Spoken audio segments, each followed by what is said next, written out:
And hello again. So this is lecture 4.2. And in the previous lecture, we looked at cohort studies. Prospective studies being obviously a great way of doing things if you can. They're logical. It's a direct way of studying risk. It's the way I've done all of my epidemiologic studies, or probably I should say almost all of them. I've done a few prevalence studies also. But the limitations of a prospective cohort study include challenges associated with doing chronic diseases or rare diseases. So what's going on with a chronic disease? Well, you don't just wake up with a chronic disease. Take heart disease, for example. It is through a lifetime of things like diet, inactivity, smoking, all of those things build towards then when somebody gets diagnosed with something like coronary artery disease in their 50s or 60s or 70s. So there's a latency period there. There's issues of time. So if you were wanting to look at a particular proposed risk factor for coronary artery disease, unless you had a large team, a lot of money, and all the time in the world, you just wouldn't be able to do that type of study. Obviously, there are groups like the Framingham study that are doing that type of work. But for the vast majority of us, that is not a possibility. And on top of things, some chronic diseases are rare in nature. And so that gets into the rarity of a disease. So the rarity of a disease has some of these similar challenges as a chronic disease. Now, there may or may not be a latency or issue of time. There may not be a latency period or an issue of time with some of these rare diseases. However, what type of sample size do you need? Let's say you had the ability to test everybody in a region. And let's say that was 30,000 or 50,000 people.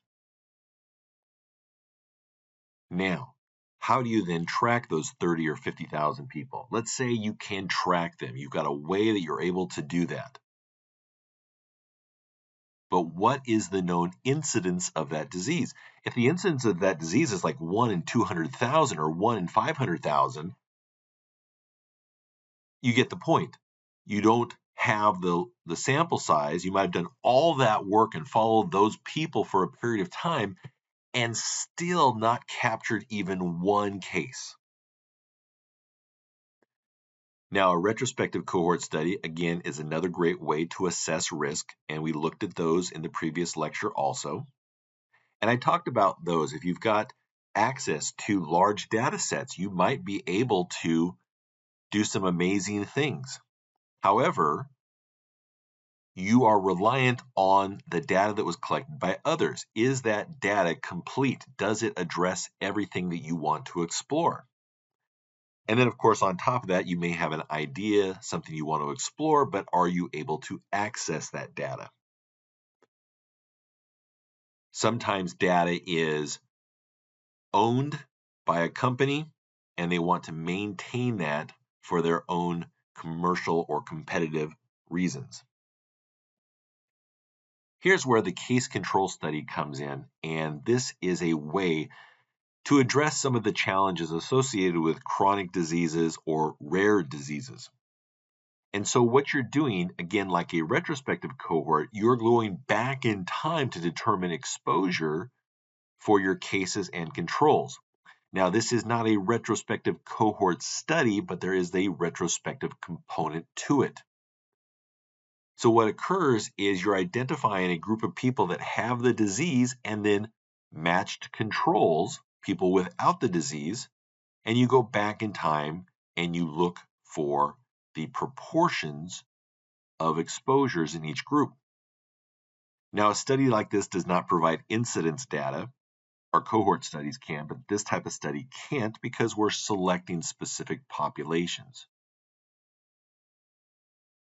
This study will use an odds ratio as an estimate of relative risk. And again, these are good for rare diseases and possibly also for chronic diseases if you don't have a backer grant money like the Framingham study. So the case control studies bypasses the need to collect data on a large number of people. They are faster. It's not necessary to wait for measurement of exposure until effects occur. So here is a summary of the characteristics of cohort and case control studies. And I'm not going to read through these, but I would welcome you to pause the recording and look back and forth and to see if any of those, if they make sense or if they don't make sense to you. And then if you're having any challenges, please reach out and we can talk about it. Same thing here, retrospective cohort versus case control. Again, the big difference is with a retrospective cohort, I gave the example previously, where you have in that retrospective cohort study a population and you know that there is disease or injury in that population, but you don't know necessarily what the risk factors are. So I gave that example with the people admitted into the assisted living or skilled nursing facility and the falls risk. And at baseline, we had collected injury information, or I should say potential predictors of injury, like ankle stability. And we found that those with poorer ankle stability went on to have more falls than those who had good ankle stability. With the case control design, we know who our cases are. We go and find them where they are at. And oftentimes that is in specific or special medical clinics. And then we find an appropriate matched control group to serve as the controls. So here is what that case control study diagram looks like. In the now, we have our individuals with the disease and our individuals without the disease. And then we retrospectively go back to look at the proportions of exposures in each group. Here's an example. You have 200 female recruits with stress fractures and 2,000 female recruits without stress fractures. And let's say you had not collected any baseline information regarding lifestyle behaviors. So you go back in time and ask them, hey, what kind of smoking habits do you have? And you collect that information, you can see the proportions, and the proportions in the cases group is much larger than in the control group.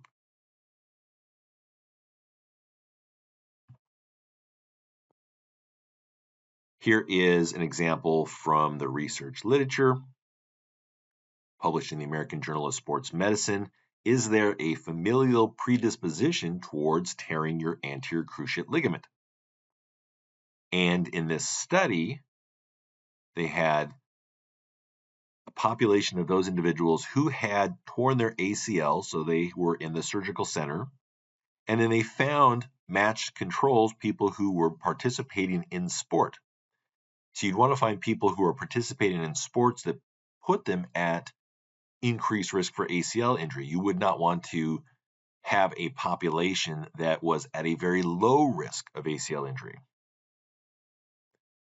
So the paper defines who the case group is made up of, people who had undergone treatment for an ACL tear, and then the control group were high school and college age athletes with no history of ACL injury.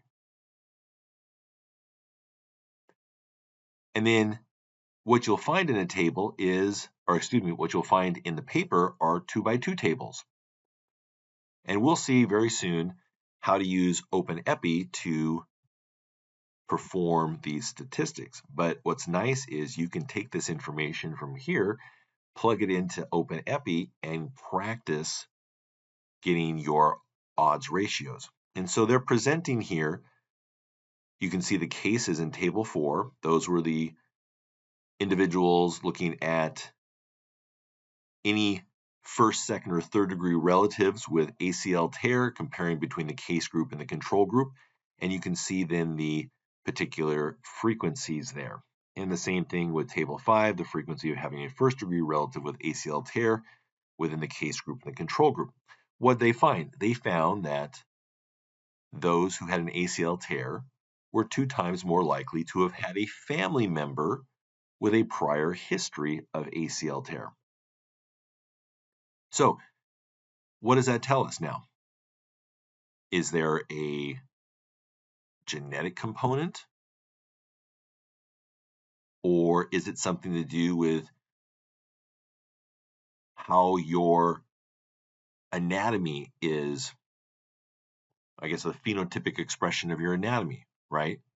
Do you have more of a medial collapse in your lower extremities? So kind of having biomechanical abnormalities that have been passed down from one parent or both parents. So they concluded the findings are consistent with a familial predisposition. Yeah, they were 2 times more likely. Now the question is, and as an epidemiologist or doing an epidemiologic study, you may not need to answer this, but the question is, what is the next step? Do you now start to screen individuals and ask them that question? Anybody in your family have an ACL tear? If you got that information, would that do anything different?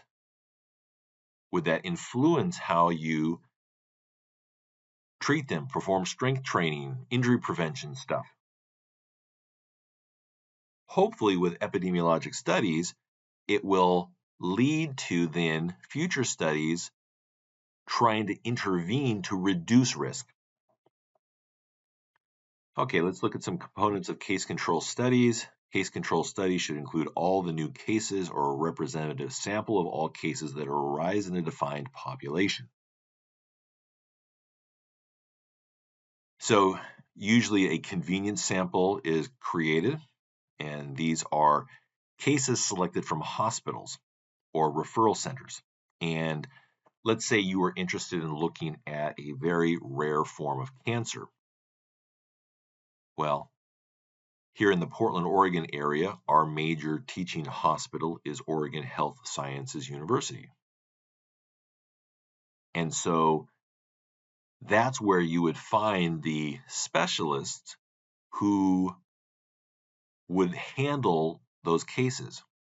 You might not find somebody being able to manage a particular case from rural Oregon. They might get referred to Oregon Health and Sciences University to be treated there. So now that could be a place where you could identify those cases. And then you want to make sure you get controls that are similar in age, in biological sex, in most characteristics except for the possession of the disease. Now, one concern with using a convenience sample, these centers may attract certain patient populations that are atypical, and so it would be important to be very purposeful in your selection, because if you don't have specific operational definitions of who your patient population is, it may limit the ability to understand how significant those risk factors are or are not. It should be possible for both cases, those with the disease, and controls, those who do not have the disease, to be exposed to the risk factor and to experience the outcome. So I think the example given in the textbook has something to do with skiing and snowboarding in Norway. And they talked about going to an area or going to 8 of the major lifts, which attract 55 to 60% of all skier and snowboarders in Norway. And then there you've got your very large population. And then from there, in that case, people who are there have been, they're similar in their pursuit of skiing and snowboarding. Then the question is, and I have to go back and look at the textbook, what they were interested in exploring. But now you could see, all right, for those people who ended up having an injury, was there something specific about them that was different than the others? Now, typically, when selecting your controls, what somebody might do is get the cases from like Oregon Health and Sciences University, and then the controls would be other patients up there that just aren't being seen in the cancer department, for example. But they're people from the region. They're people that have lived here, and so they're exposed to just about everything, but not being exposed to maybe one key thing. And that's what you're then really interested in is, okay, were those individuals that developed the cancer, were they individuals who had worked at a particular chemical plant? Or had they received a certain medication?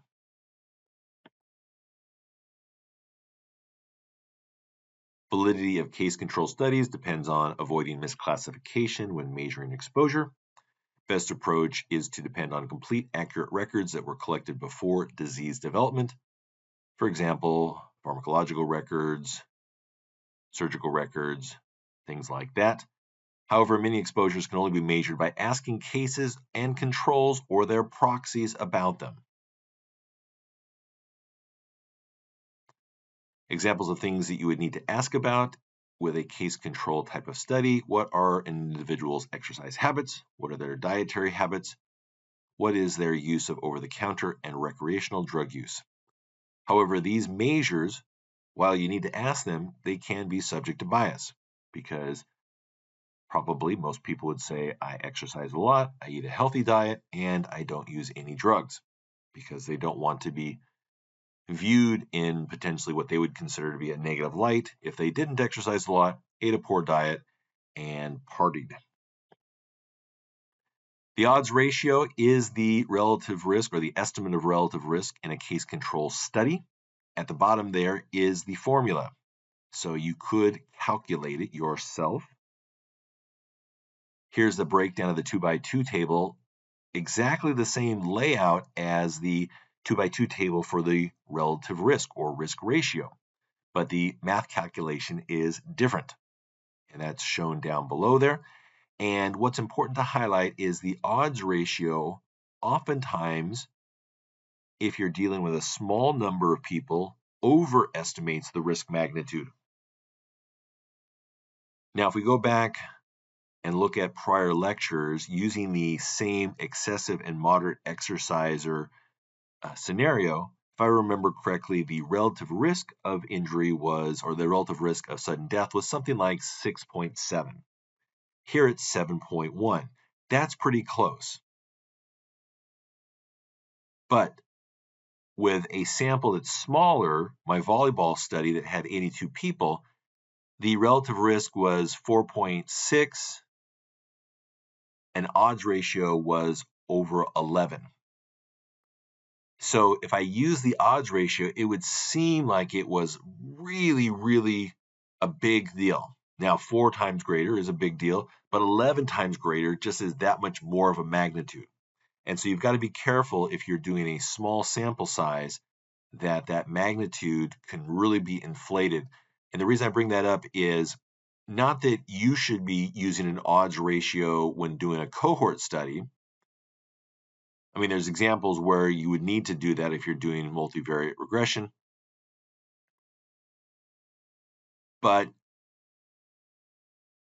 what you've got to be careful about is when you read somebody's paper, if you are a reviewer and they use an odds ratio and they're doing something that is a prospective cohort study with a small sample size, you should ask them to probably just do the relative risk stat instead.